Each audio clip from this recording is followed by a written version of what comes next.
కృష్ణుడు అన్నాడు, మేనల్లుడా విఘ్నేశ్వరుడా, నేను కాబట్టి ఇంత కష్టపడి ఈ శమంతకమణి ఎక్కడుందో పట్టుకోగలిగాను.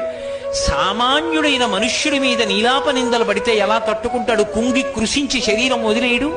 అందుకని భాద్రపద శుక్ల చవితి నాడు కూడా నీలాప నిందలు రాకుండా ఉండాలంటే ఏం చెయ్యాలో శాపావకాశం ఇయ్యన్నాడు.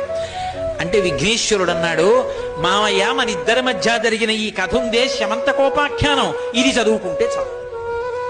విఘ్నేశ్వర చవితి నాడు ఇదొక్కటి చదువుకుంటే ఆకాశంలో చంద్రుణ్ణి చూసినా నీలాప నిందలు ఒక్క శ్లోకం చదువు చాలని చెప్పారు.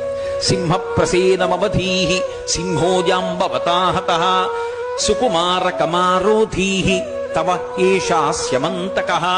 ఆ సుకుమారుడు ఎవరో కాడు, మనమే. ఏమీ తట్టుకోలేని సుకుమారులు.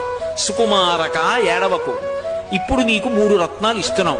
ఒకటి గోపాలరత్నం కృష్ణుడు, ఒకటి